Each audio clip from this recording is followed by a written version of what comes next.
c'est une page de l'histoire qui est en train de s'écrire. C'est la fin d'une ère en Iran. Le guide suprême, l'ayatollah Ali Khamenei, est mort. Il a été tué dans les frappes israélo-américaines sur l'Iran. C'est donc la tête du régime iranien qui est tombée et avec elle aussi des dizaines d'autres hauts responsables iraniens. Et ce n'est pas fini ce soir. Les bombes pleuvent sur une large partie du Moyen-Orient. Les frappes américaines et israéliennes continuent à toucher l'Iran. L'Iran continue de riposter vers Israël, mais aussi vers d'autres cibles voisines. On voit cela avec Stéphanie Lepage. Tout en filmant, cet Iranien tente de se mettre à l'abri. Une explosion vient d'avoir lieu à proximité. Depuis tôt ce matin, Israël et les États-Unis continuent de frapper intensivement l'Iran et notamment sa capitale, Téhéran, où de nombreuses colonnes de fumée sont visibles. Avec quel bilan humain, on l'ignore à ce stade. במערכי ההגנה האווירית שלו ובמערך הטילים. יש לנו הישגים טובים ועוד מטרות רבות לפנינו. במכת הפתיחה של המבצע, צה"ל חיסל 40 מפקדים ובכירים מהמשטר האיראני בדקה אחת. L'Iran, quant à lui, a intensifié sa riposte. La République islamique a frappé Israël, notamment au centre du pays, à Beit Shemesh, où au moins 9 personnes ont été tuées. Les sirènes ont retenti largement dans le pays, poussant les habitants à s'abriter où ils peuvent. À Tel Aviv, la majorité des missiles iraniens ont été interceptés. D'autres ont réussi à toucher leurs cibles.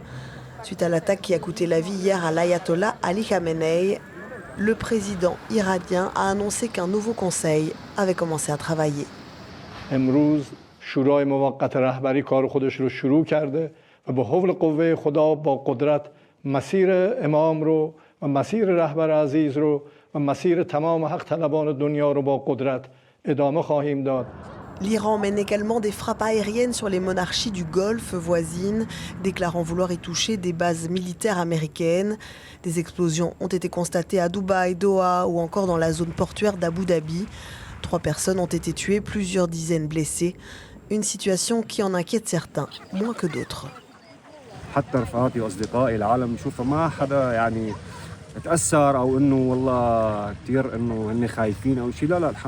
We were also scared and to be honest, I didn't really sleep well because of that, but let's see how it goes. 3 soldats américains ont également été tués et 5 autres grièvement blessés dans le cadre de l'opération militaire contre l'Iran. Et puis 3 soldats américains ont été tués dans les récentes opérations au Moyen-Orient. On l'a dit, Donald Trump risquait gros politiquement en attaquant l'Iran. Sonia Dridi, vous êtes notre correspondante à la Maison-Blanche. Aujourd'hui, la donne a changé. Ali Khamenei est mort. C'est une victoire importante pour le président et il se dit prêt à parler aux Iraniens maintenant ?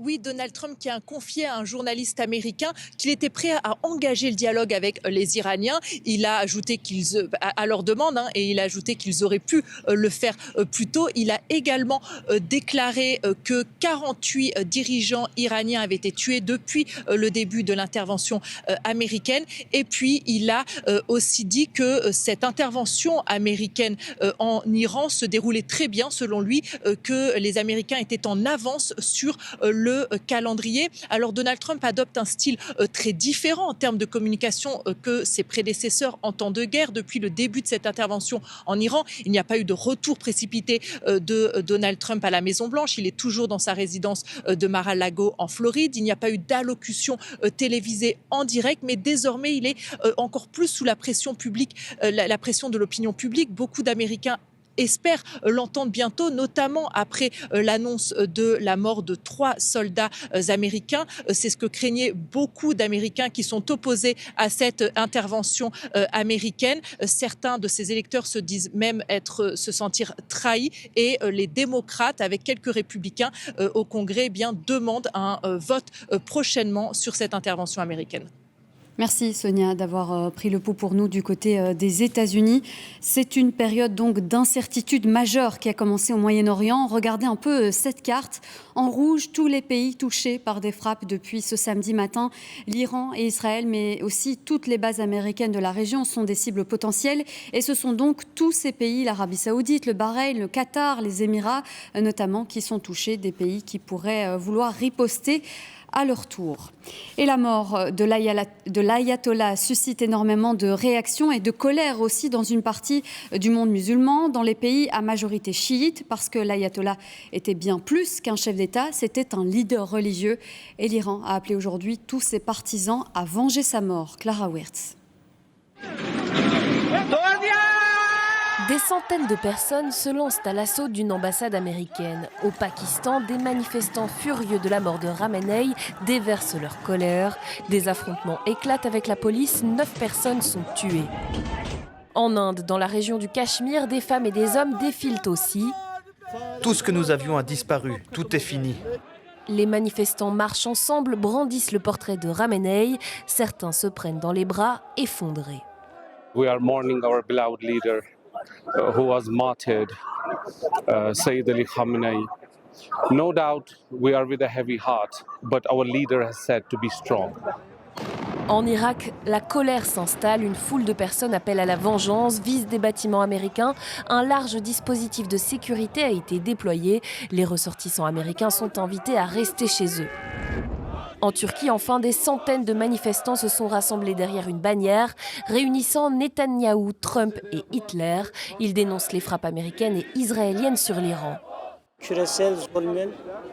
Alors que les tyrans du monde entier s'acharnent contre les opprimés, nous ne pouvons pas tenir compte des erreurs de l'Iran.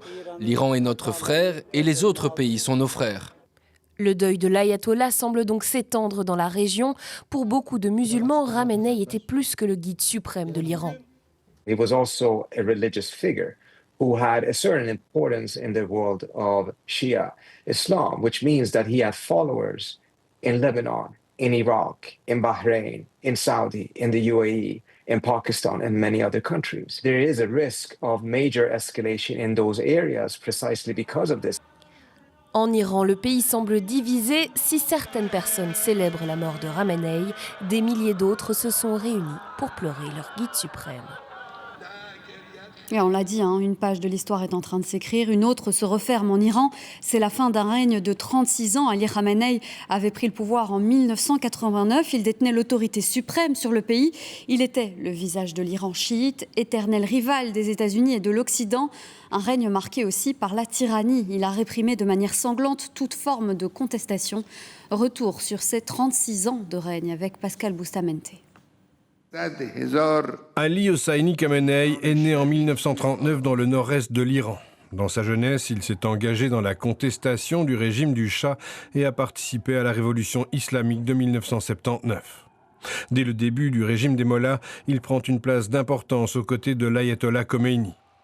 Dès 1981, après avoir échappé à une tentative d'assassinat, il devient président de la République islamique. Il prend le pouvoir avec un style autoritaire particulier. Il contrôle l'appareil judiciaire, il contrôle l'appareil militaire, il contrôle les médias, en tout cas toutes les instances. Mais ce qui est surtout important, c'est qu'il contrôlait le corps des gardiens de la Révolution, qui joue un rôle encore important aujourd'hui. En 1989, à la mort de l'ayatollah Khomeini, il devient à son tour guide suprême de la révolution islamique. Un règne de près de 40 ans émaillé de répression des mouvements sociaux motivés par l'opposition entre réformistes et conservateurs, comme en 2009, ou plus récemment, suite à la mort en prison de Mahsa Amini en 2022, arrêté parce que son foulard n'était pas conforme aux règles de la police des mœurs. Il va laisser surtout la trace d'un homme intransigeant, qui a été à la base de tous les massacres qui ont eu lieu en Iran, et un homme qui résolument se positionnait contre l'Occident. Depuis les sanctions imposées au pays autour de la question du nucléaire, la situation économique n'a cessé d'empirer. La tension sociale a augmenté, tout comme la répression commandée par Ali Khamenei. Les dernières émeutes, au mois de janvier dernier, auraient fait jusqu'à 30 000 morts en quelques jours. Et on va prendre un peu de recul avec vous. Régis Derade, bonsoir. Bonsoir. Alors, Régis, le guide suprême est mort. La question ce soir reste de savoir qui peut lui succéder. Alors, l'Iran vient de désigner ces 3 hommes pour assurer l'intérim. Au centre, l'actuel président, Massoud Pezeshkian. À gauche, Ali Reza Arafi, c'est un très proche de l'ex-guide suprême. Et à droite, Gholam Hossein Mohseini, le chef du pouvoir judiciaire iranien. C'est l'un des principaux acteurs de la répression, des tortures, des exécutions ordonnées par le pouvoir religieux. Le régime entend donc montrer qu'il tient toujours et qu'un nouveau guide suprême va être désigné. Mais la vraie question qui se pose ce soir, c'est de savoir si une dictature religieuse peut vraiment garder le pouvoir en Iran. Les frappes israélo-américaines ont tué plusieurs dizaines de hauts dirigeants du régime et les bombardements devraient s'intensifier la semaine prochaine pour affaiblir encore plus l'appareil répressif et l'appareil politique de la République islamique. Donald Trump fait le pari que le régime va s'effondrer, que les gardiens de la révolution, le bras armé du pouvoir, vont déposer les armes et que la population va s'emparer des institutions. À ce stade, pourtant, les Iraniens, même s'ils espèrent la chute du régime, restent majoritairement traumatisés par la répression sanglante qui a tué des milliers de manifestants le mois dernier. Et l'offensive lancée par les Israéliens et les Américains a et continuera à avoir des conséquences sur toute la région. Exemple en Turquie, à la frontière avec l'Iran, à Kapikoy, où des Iraniens franchissent déjà la frontière dans les 2 sens. Reportage de nos envoyés spéciaux sur place, Marco Sacomano et Eric Destiné. Kapikoy est le grand poste frontière qui sépare la Turquie de l'Iran. Pendant une partie de la journée, les mouvements ont été réguliers. Ces étudiants libanais soulagés ont réussi à quitter ce qui est toujours la République islamique. Ce citoyen turc aussi a décidé de fuir l'Iran sans hésiter. How is it in Iran? It's bad and it's going worse. That's what I can say. It's a war zone? Yeah, I was in Tabriz and I saw the heat and from like my window to other like maybe few neighborhoods. But I gotta go, so sorry. See you. Pressés, comme beaucoup ici, de rejoindre ces minibus qui vont leur permettre de continuer leur périple. En matinée, une seule citoyenne iranienne a accepté de nous parler face caméra. C'était pour défendre le régime des mollahs. God kills, inshallah. God willing, Trump and Netanyahu. Cette opinion n'était pourtant pas majoritaire à la frontière. Certains nous ont décrit un pays divisé sur la question et où la peur est encore très présente. Eux n'ont pas voulu apparaître à la télévision. Et puis nous avons rencontré cette dame qui faisait le chemin inverse. I'm glad. Why? For change. Encore quelques pas et les douaniers iraniens seront là. Eh bien, vous le voyez, alors que certains décident de quitter le pays, d'autres veulent retourner en Iran. Pour ces Iraniennes, c'est l'optimisme qui domine. Rentrer au pays pour vivre ce qu'elles perçoivent comme un vent de changement. I think every Iranian people now we have a new life from today. Freedom? Yes, freedom. Before it wasn't freedom? No. I hope everything good in Iran in the future.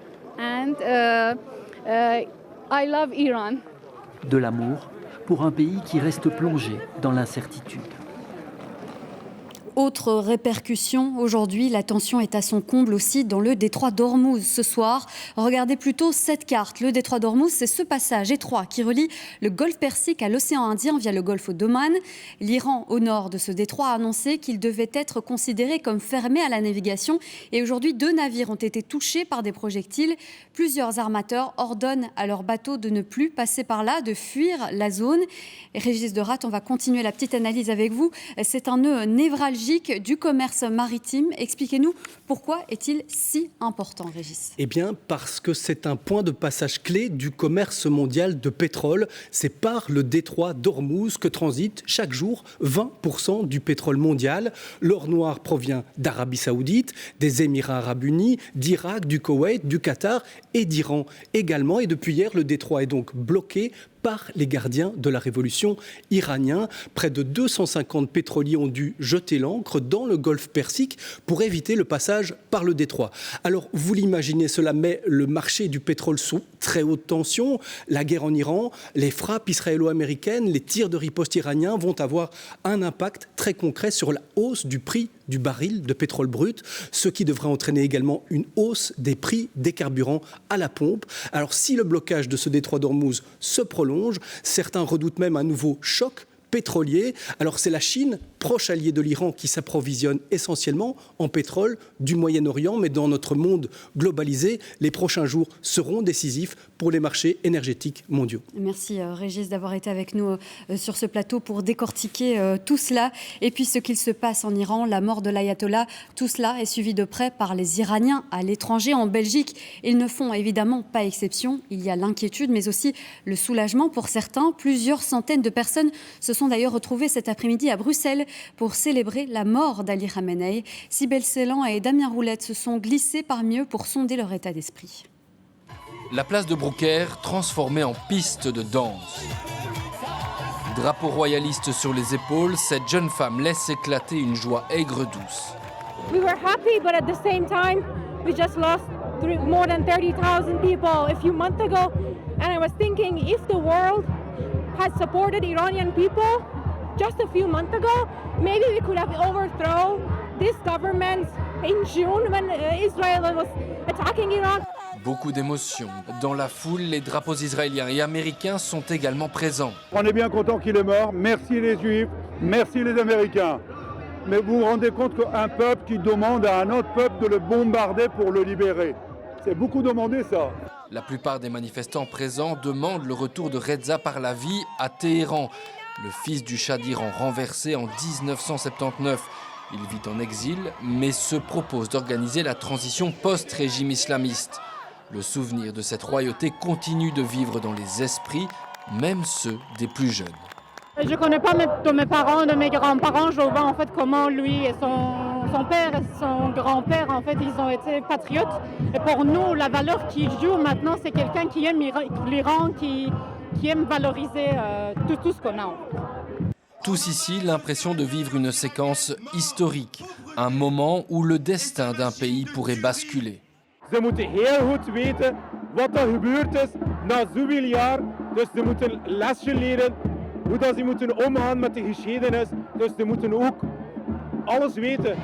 Les Iraniens présents espèrent avoir entamé leur marche vers la liberté, une marche dont personne ne connaît ni la longueur ni la difficulté.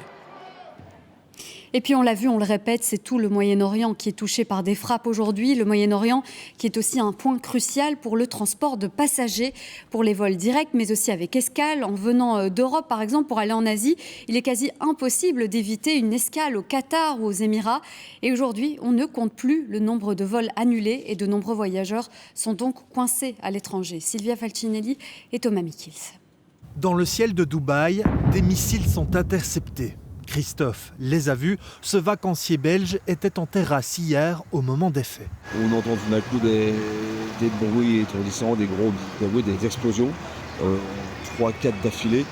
Et là-dessus, on lève la tête et qu'est-ce qu'on voit? On voit une épaisse fumée blanche, un gros nuage blanc. Et puis là, on comprend que quelque chose n'est pas normal qui se passe. À 700 km de là, à Doha, des explosions retentissent aussi. Dans l'aéroport de la capitale du Qatar, Pauline, Hélène et Céline sont bloquées. Leur compagnie aérienne décide alors de les reloger dans un hôtel. L'établissement est surchargé. Conséquence, plus de 24 heures d'attente avant de pouvoir se nourrir dans l'hôtel. Aujourd'hui, les 3 copines sont inquiètes. Depuis qu'on a atterri à l'aéroport, il y a très peu de communication qui filtre. Et puis, soit l'aéroport, soit Qatar Airways. Tout le monde se renvoie un peu la balle. Même au niveau de l'ambassade belge, en fait, on n'a pas tellement de... eux n'ont pas d'informations non plus à nous donner pour le moment. Donc là, on ne sait toujours pas si on reste une deuxième nuit dans l'hôtel. Retour en Belgique. Dans cette agence de la région liégeoise, Julien est sur son GSM depuis hier. Il tente de rassurer ses clients. Toutes les équipes sont mobilisées pour refaire l'état de tous les dossiers.